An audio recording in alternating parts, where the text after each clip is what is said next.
우리 함께 말씀을 찾아볼 텐데요. 오늘 하나님께서 우리에게 주신 말씀은 요한복음 20장 21절 그리고 사도행전 1장 8절입니다. 먼저 요한복음을 재빨리 찾아놓고 그 다음에 사도행전을 이렇게 표시해둔 뒤에 슉슉 넘어가도록 하겠습니다. 요한복음 20장 21절과 사도행전 1장 8절 말씀입니다.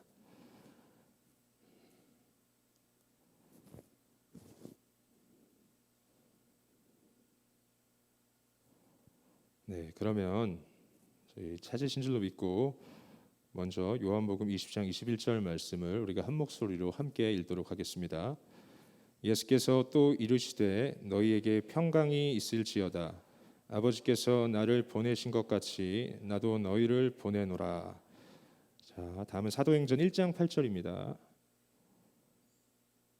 자, 함께 읽겠습니다.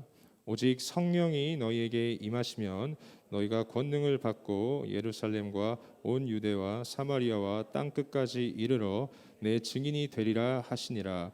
아멘. 앞서 말씀드린 것처럼 오늘은 우리 고등부의 선교주일을 맞이해서 특별한 분을 모셨습니다. 제가 굉장히 사랑하고 존경하는 목사님이자 선교학의 대가이시면서 온유함의 아이콘이시기도 합니다. 그리고 무엇보다 온 세계 교회 전도사들이 뽑은 닮고 싶은 목사님 1위로 예상이 되는 백수연 목사님이십니다. 백수연 목사님께서 주님 제가 선교사입니다라는 제목으로 말씀 전하러 올라오실 때 우리 뜨거운 박수로 맞이해 주시면 감사하겠습니다.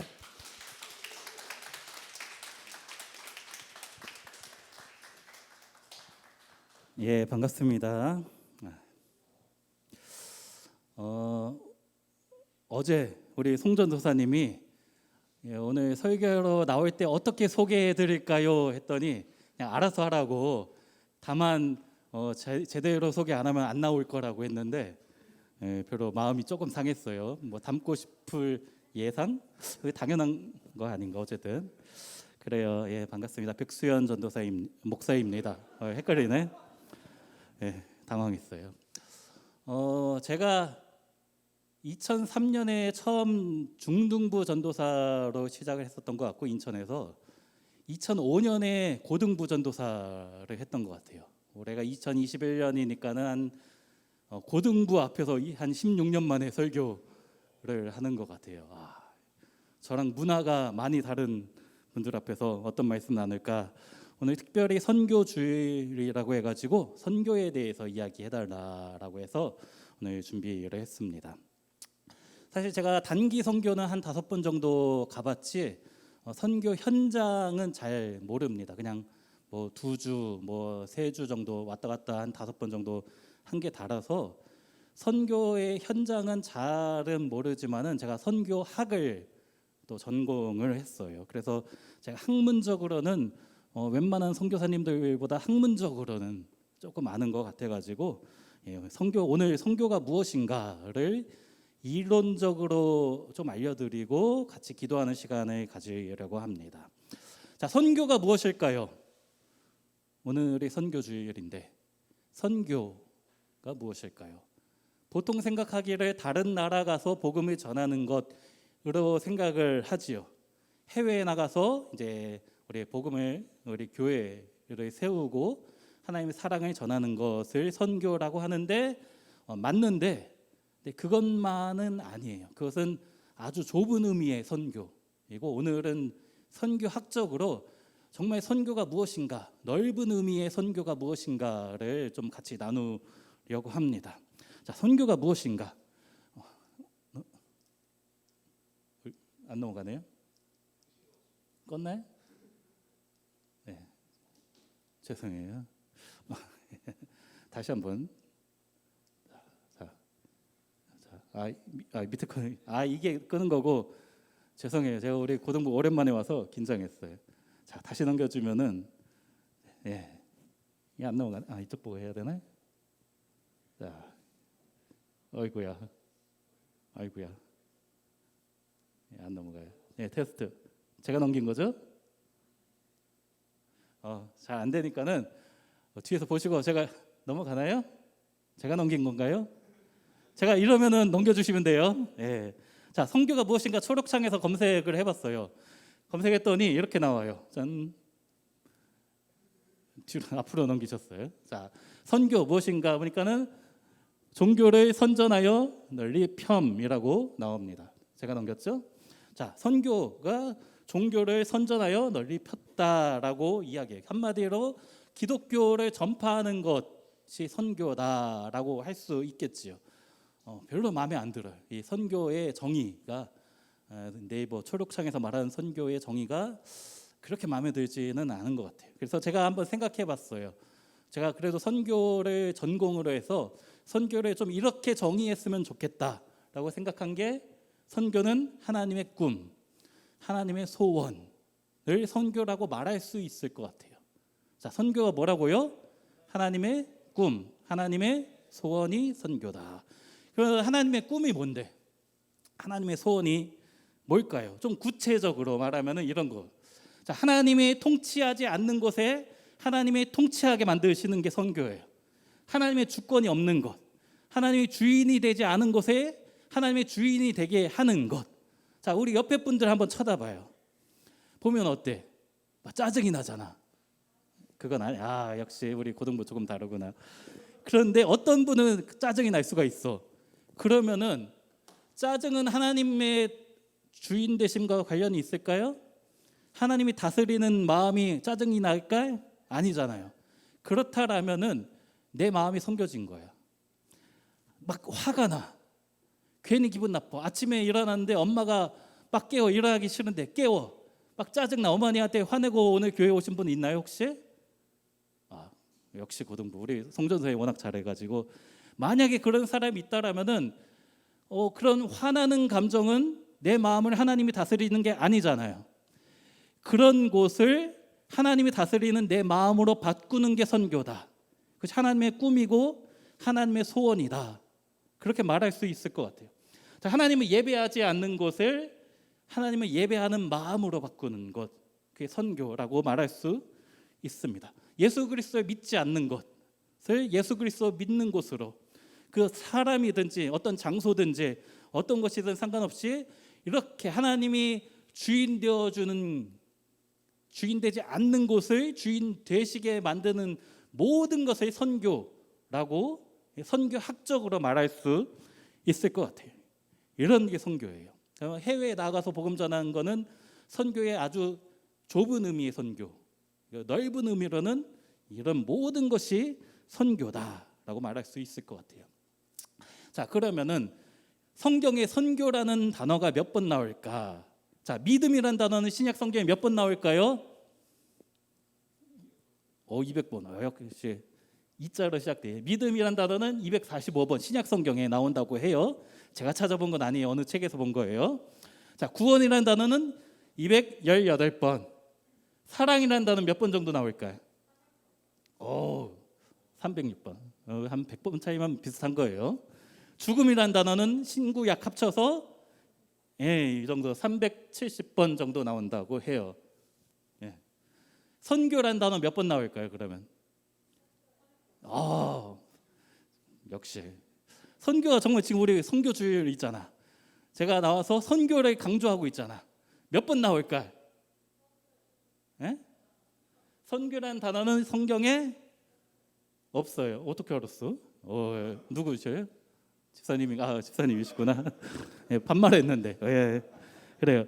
자, 선교라는 단어는 성경에 한 번도 나오지 않아요. 찾아보세요. 찾아서 나오면 제가 상 드릴게. 그러면은 뭐야 이거?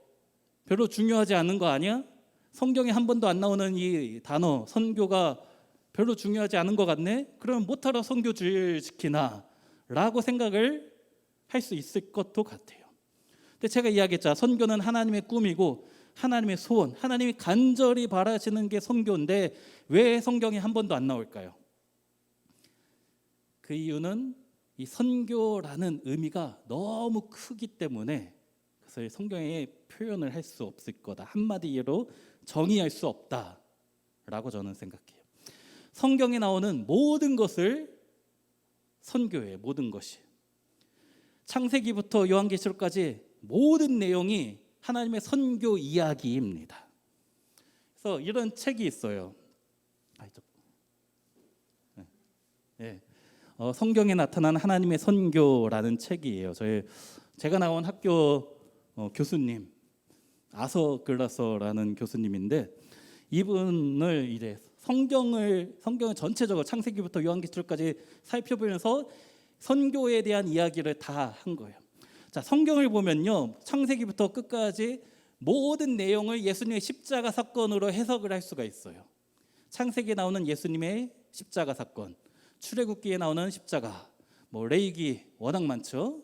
그래서 시편에 나오는 예수님의 십자가에서 죽으심 사건이 어떤 의미인가, 그렇게 십자가를 중심으로 해석하는 것을 구속사라고 해요. 구속, 예수님의 십자가 사건. 그리고 언약, 하나님과 우리와의 약속을 중심으로 창세기부터 계시록까지 해석을 할 수가 있어요. 그것은 언약 신학이라고 할 수도 있고, 또 성전을 가지고 창세기부터 끝까지 해석을 하는 게 성전 신학. 근데 이 책은 선교적으로 성경의 모든 내용이 어떻게 선교적으로 해석되어지고 선교 이야기가 되는가를 설명하는 것이 이 책입니다. 그래서 성경의 모든 것이 하나님의 선교 이야기다. 창세기부터 모든 내용이 하나님이 어떻게 선교하셨고, 또 어떻게 선교사들을 보내시고, 아담을 보내셔서 어떻게 선교하시고, 아브라함을 어떻게 우르라는 땅에서 뽑으셔서 선교사를 뽑으셔서 저 갈대아에서 이제 팔레스타인으로 선교사로 보내시는지 선교적으로 해석하는 그런 책이에요. 참 좋은 책이에요. 선교학적으로 웬만한 선교 이론은 제가 나온 학교에서 교수님들이 다 한 거예요. 정말 좋은 책이에요. 이 말은 무엇인가 하면은 우리가 살아가는 모든 것이 선교와 관련되어 있다. 모든 것이 선교 이야기다라고 말할 수 있을 것 같아요. 자, 교회가 존재하는 목적이 무엇일까요? 교회가 왜 있을까요? 자, 모든 것이 선교라고 했잖아요. 교회가 왜 있는가? 선교하려고 있는 거예요. 여러분, 학교는 왜 다닐까요? 우리 고등부 학생들 학교 왜 다닐까요? 선교하려고, 공부하려고. 공부 열심히 하세요. 네, 선교. 우리가 학교 다니는 목적, 학원 다니는 목적, 선교다. 그런 생각으로 했으면 좋겠어요. 우리가 좀 더 구체적으로 나가 볼게요. 자, 레슬리 뉴비긴이라는 선교 신학적으로 정말 중요한 인물이에요. 이 사람이 말한 것이 교회의 본질은 선교이다. 모든 교회가 살아가는 교회의 존재 목적이 선교를 위한 것이다 라고 했어요. 이분이 어떤 분인가라고 하면은 영국의 선교사였는데 인도에 한 30년 동안 선교를 갔어요. 선교 가서 30년 사역을 다 마치고 영국에 돌아왔는데, 기독교 국가였던 영국이 이제는 선교지가 되었다. 여기에 선교를 이제는 인도 가야 되고 아프리카 가서 선교하고 그랬던 세상이었는데, 이제는 우리 고국인 기독교 국가였던 영국이 선교지가 되었다라고 해서 이런 이야기들 많이 한 사람이에요. 그 말은 예전에는 우리가 선교하면은 아프리카를 가고 저기 동남아시아를 가고 저 남미를 가서 선교를 해야 된다라고 생각을 했지만은, 우리가 살고 있는 이 한국 땅이 선교지다. 여러분이 살고 있는 동네가 선교지다. 그런 이야기로 될 수 있을 거예요. 그래서 교회가 존재하는 목적은 바로 선교 때문이다라는 거죠. 네. 자, 그러면 교회가 뭔가? 선교하면 꼭 교회하고 연결될 수밖에 없는 것 같아요. 자, 교회가 무엇인가? 교회 크게 두 가지로 나눌 수 있어요. 보이는 교회가 있고 보이지 않는 교회가 있다. 교회는 보이는 교회와 보이지 않는 교회가 있어요. 우주적 교회, 보이지 않는 교회는 우주적인 교회, 보이는 교회는 지상 교회라고도 말하기도 합니다. 보이는 교회가 무엇인가? 조직, 건물로서의 교회. 우리 온 세계 교회, 보이는 교회예요. 존재하잖아요. 온세계교회 고등부 보이는 교회예요. 이런 고등부라는 조직도 교회로 여러분이 같이 모여 있으면 이게 교회가 되는 거지요. 이런 보이는 교회가 있는가 하면은 보이지 않는 교회가 있다. 그것이 무엇인가? 아까 이야기한 거와 연결돼요. 교회는 성교와 연결될 수밖에 없었어요. 그래서 하나님의 통치가 있는 곳, 하나님이 다스리는 모든 곳이 교회가 된다. 그래서 성도 한 명 한 명 내 안에 여러분 마음속에 예수님이 계시고 예수님이 여러분을 다스리고 계신다. 그럼 그곳이 교회가 되는 것이고 또 그곳이 천국이 되는 거예요. 그래서 고린도전서 3장 16절 너희가 하나님의 성전인 것을 알지 못하느냐라는 말씀이 있잖아요. 여러분 한 명 한 명이 예수 믿으면 우리 마음이 교회다. 그럼 보이지 않는 교회이지만은 우리가 자신이 교회고 성전이고 천국이 되는 거예요. 내 안에 예수님을 믿는 마음이 있다라면, 예수님이 나를 다스리고 있다라면 그것이 교회고 그것이 천국이다. 자, 그러면은 내가 교회라고 했는데 교회의 존재 목적이 뭐라고요? 선교가 되어야 되는 거예요. 자, 교회를 또 둘로 나눌 수가 있어요. 비슷한 의미인데 보이는 교회, 보이지 않는 교회, 또 모이는 교회가 있고 흩어지는 교회가 있어요. 이것도 선교학적으로 말하는 거예요. 모이는 교회. 여러분 예수 믿는 한 명 한 명이 이렇게 모이면은 모이는 교회가 되는 거예요. 또 우리가 흩어져서 각자의 집으로 가면은 그것도 교회잖아요. 내가 교회니까. 흩어져서 있는 곳도 교회예요. 자, 우리 코로나 시대에 우리가 적은 인원이 모일 수밖에 없었어요. 이것이 교회예요. 그러나 지금 온라인으로 생방송 예배드리고 있는 사람들도 흩어져 있는 교회로서 여러분이 예배드리는 그 가정이 교회가 되는 거예요. 여러분이 예배드리는 그곳이, 그 현장이 천국이 되는 거예요. 그런 의미로서의 교회가 있다라는 것이죠. 그러면은 교회의 존재 목적이 선교라고 했잖아요. 예수 믿는 우리 모두의 우리가 살아가는 이유, 목적이 선교가 되어야 되는 거죠. 내가 교회니까. 하나님이 교회에게 바라시는 것, 하나님이 우리 한 명 한 명에게 바라시는 것이 바로 선교다라는 거죠. 하나님이 다스리시는 곳을 내가 만들어 가는 거예요. 우리가 선교에 대해서 조금 오해하는 것 중에 하나가 나와는 상관없다. 특별한 선교사님들만 하는 것이 선교다. 나는 그냥 뭐 선교 헌금이나 가끔씩 하고 그렇게 생각을 많이 하는 것 같은데, 그러나 예수 믿는 모든 사람은 선교사로서 살아야 된다. 우리 모두가 선교사가 되어야 된다라는 것이지요. 자, 선교를 영어로 보통 미션이란 말로 사용해요. 자, 자, 영화 아래 미션 임파서블.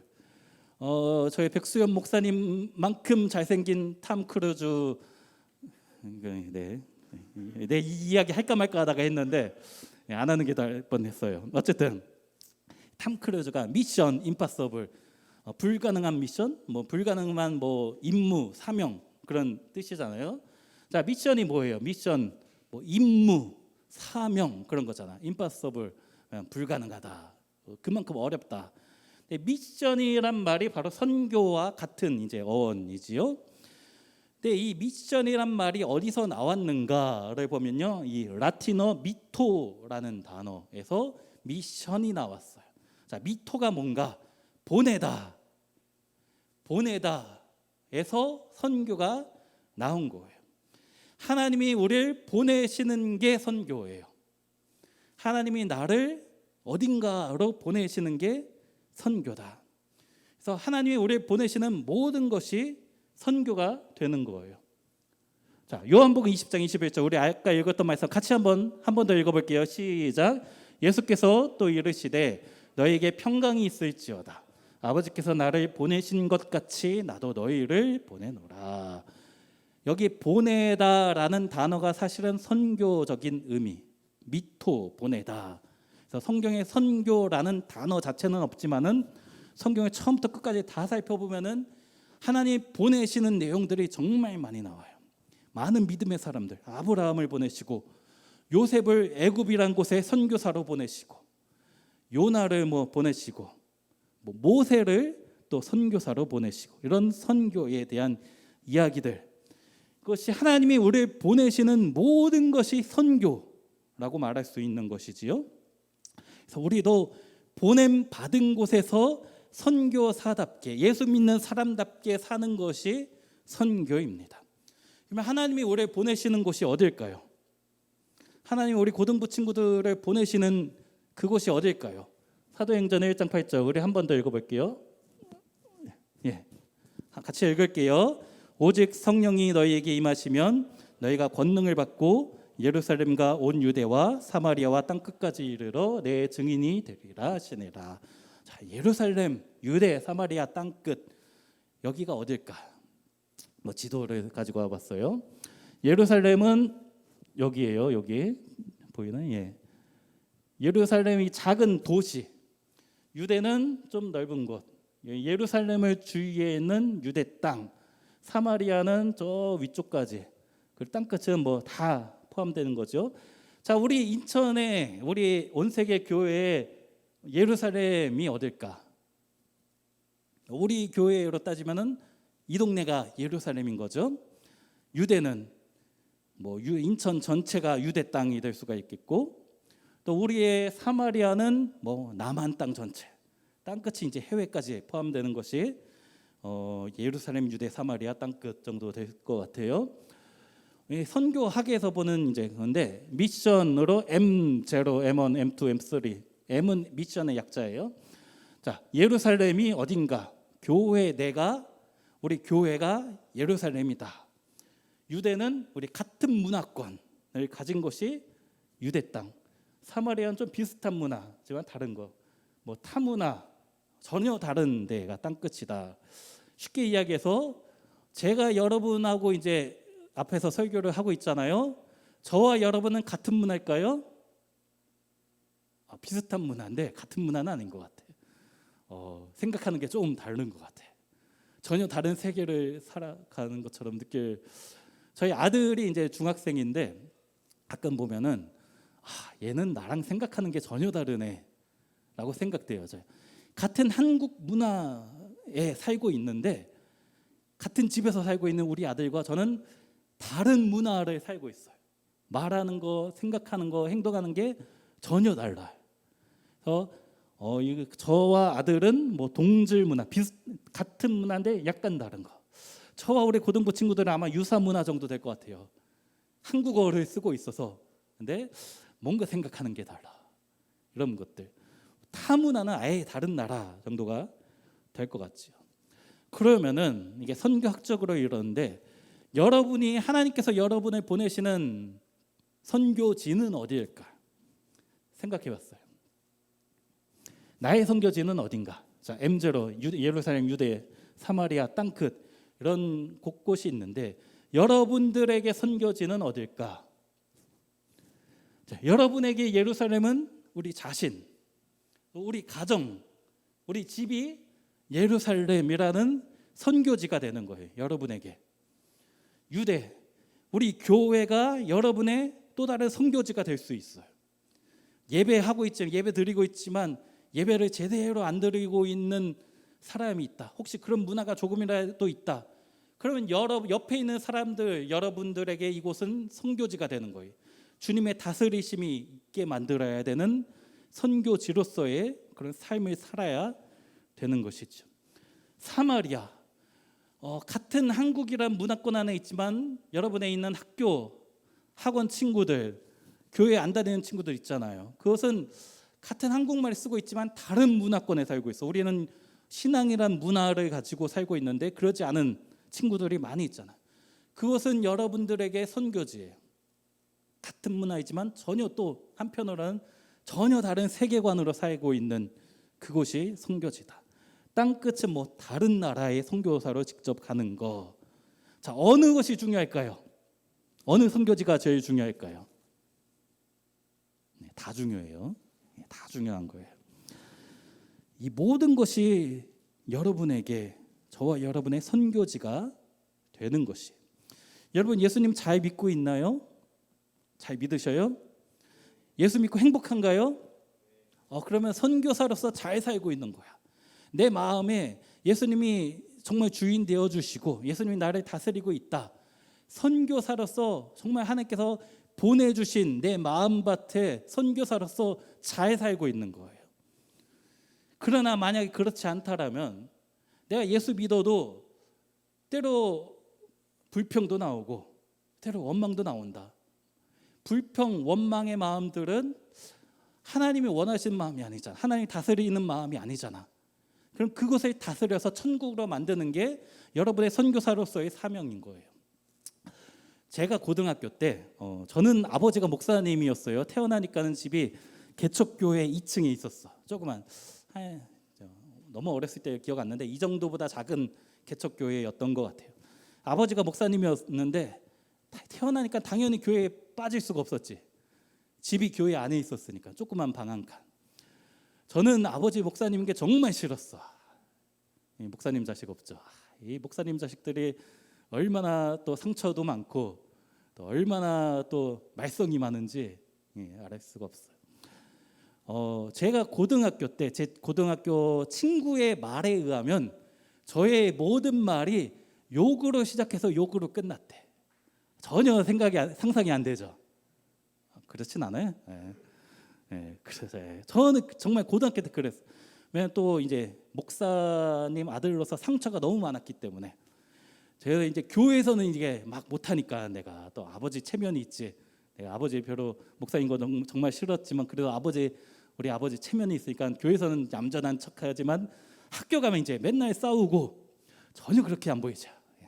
맨날 욕으로 시작해서 모든 말이 욕으로 끝났다라고 제 친구가 했던 말이 지금도 기억나요. 그러다가 제가 예수님을 믿게 됐어요. 고등학교 3학년 겨울방학 12월 24일 성탄절 전날 예수님을 믿게 되었어요. 어떻게 믿게 되었는지는 시간 관계상.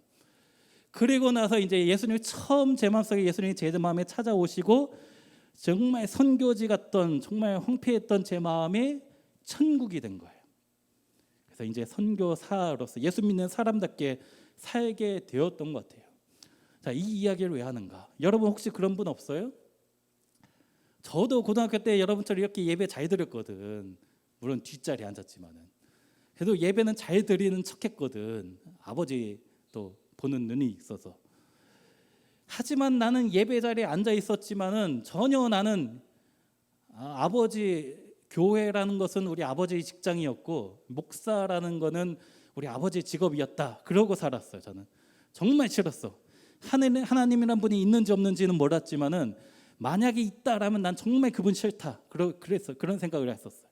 그러다가 제가 예수님을 영접하고 나서 제가 이제 예수님이 믿는 게 얼마나 좋은지 제가 제 마음이 교회가 되고 제 마음이 천국이 되어진 거예요.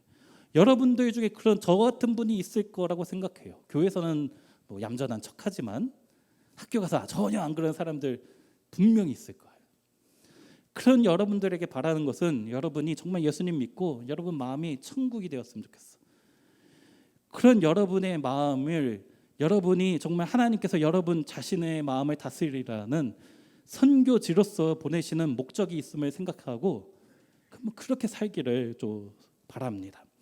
여러분 가정은 어떤가요? 여러분의 가정, 우리 부모님 예수님 잘 믿고 있나요? 정말 그렇다라면 너무 감사한 일이에요. 주님이 우리 가정을 다스리는 예수님 때문에 우리 행복하다. 선교가 이루어지고 있는 거예요. 여러분의 가정이. 그러나 교회 안 다니는 부모님, 동생, 언니 있을 수 있어. 또 교회는 다니지만 교회에서는 또 집사님으로서 또 그래도 얌전 떨고 있지만 집에서 자식들만 아는 모습들 있잖아요. 그건 아닌가요? 분명히 있을 거예요. 제가 알아요. 저도 저희 담당 집사님들 이야기 들어보면 저도 알아요. 교회에서는 정말 신실한데 집에서는 별로 그러지 않은 분들 많다라는 거 알아요. 여러분들 부모님 왜 그럴까?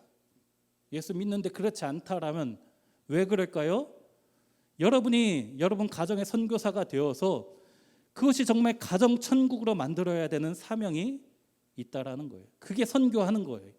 여러분 가정을 선교하는 거예요. 그래서 사명이 있는 것이죠. 여러분 교회 고등부는 어때요? 우리 고등부 어때요? 교회 너무 오고 싶죠. 일주일에 한 번밖에 교회를 못 오는 게 너무 안타까워. 그러면 이제 이 고등부가 천국이 되어 있는 거예요. 그러나 나는 그런데 누군가는 부모님 때문에 억지로 교회 끌려 나오는 친구들 있잖아요. 그런 누군가에게 먼저 예수 잘 믿는 사람이 그 사람에게 선교사가 되어서 그 사람 마음도 천국 되도록 만드는 게 선교입니다. 여러분 학교, 학원, 여러분 동네, 여러분 친구들은요. 마음에 안 드는 애들 하나씩 있잖아. 그죠? 쟤는 정말 우리 학교에 없었으면 좋겠다. 우리 학원에 저런 놈 안 다녔으면 좋겠다 하는 친구들 있죠.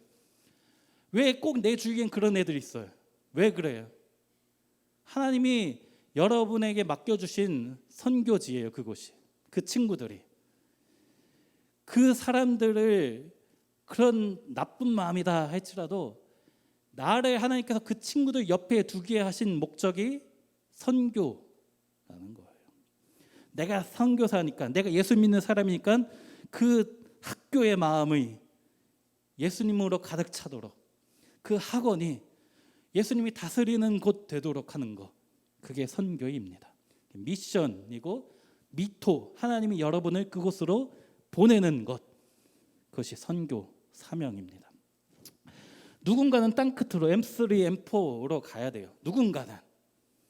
누군가는 해외에 나가서 뭐 아프리카 누가 하고 뭐 캄보디아 누가 하고 필리핀도 가고, 누군가는 또 그런 분이 있어야 돼요. 정말 타국에 가서 힘들게 고생해야 되는 선교사들도 필요해요. 선교 주일에 뭐 선교 헌금을 한다라고 아까 들었어요.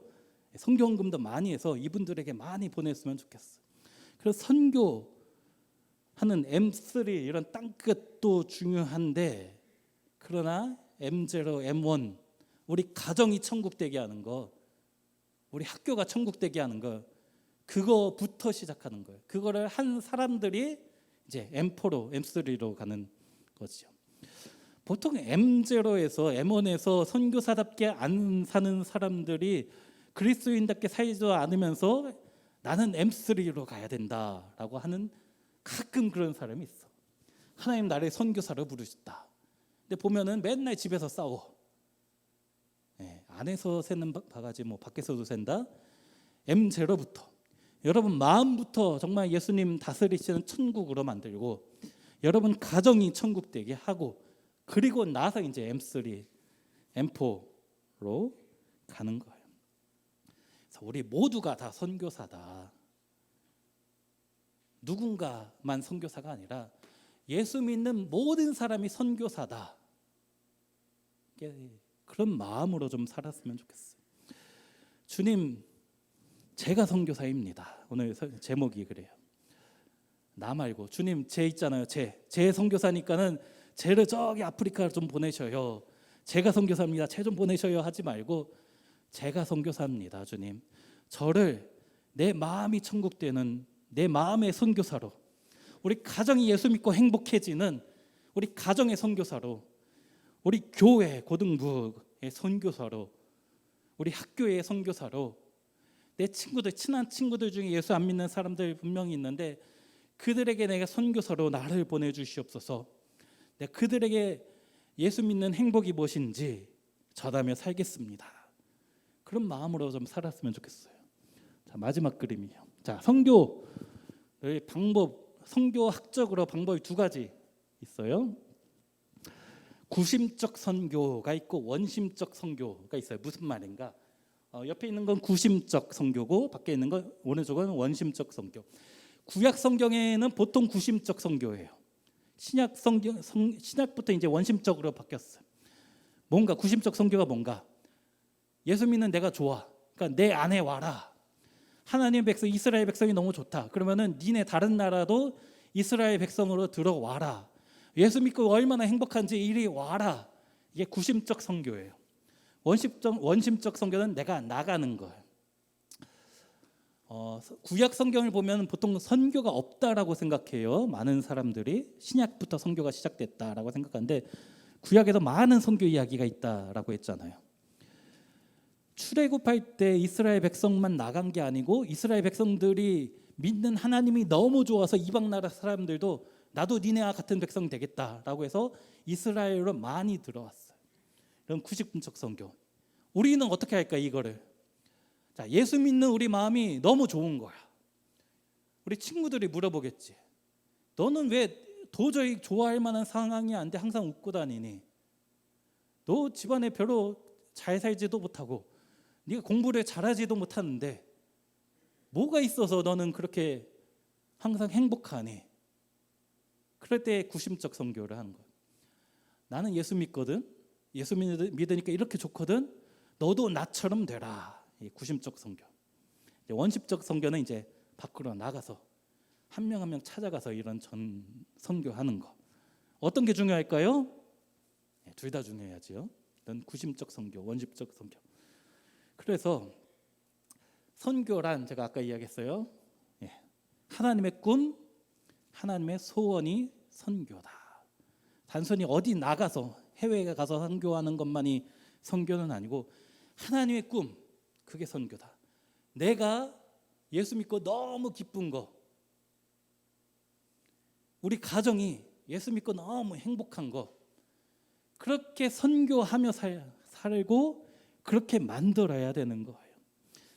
예수님이 하나님이 다스리지 않는 것처럼 보이는 내 마음에, 교회는 다니지만 하나님이 내 마음을 다스리지 않는 것 같아요. 도저히 내가 생각하는 거, 내가 행동하는 거, 하나님이 통치가 없다라면 통치로 바꾸는 것, 내 마음의 선교사가 되어야 되는 거고, 우리 가정에, 우리 교회, 우리 직장에 그런 선교사로서 살아가는 것이 하나님이 우리에게 바라시는 꿈이고 소원입니다. 그렇게 살아가는 거예요. 주님, 제가 선교사입니다. 제가 선교사답게 하나님이 보내시는, 하나님 미토하시는 모든 곳에, 그것이 우리 교회가 될 수도 있고 뭐 학원, 학교, 또 우리 뭐 편의점 가는 그 길이 될 수도 있고, 내가 있는, 예수 믿는 내가 있는 모든 것이 나의 선교지가 되어서 그것을 예수 믿는 천국 만들어가는 그런 선교사로서 살아가는 우리 고등부 친구들이었으면 좋겠습니다. 정말 그렇게 사는 거예요. 예수 믿는 거는 그렇게 사는 거예요. 예수 믿어도 제가 그랬잖아요. 제가 교회는 한 번도 안 빠지고 아버지 목사님이라서 교회는 절대 안 빠졌는데 나는 예수 안 믿었거든. 고3 때까지. 하지만 그런 마음에서 이제 내가 나의 주인 되신 하나님께 나의 모든 것을 맡겨드리며 예수 믿는 사람답게 그렇게 선교사답게 살겠습니다. 그렇게 결단하고 날마다 살아가시는 우리 고등부 친구들 되었으면 좋겠습니다. 이제 우리 찬양하고 기도하고 마칠게요.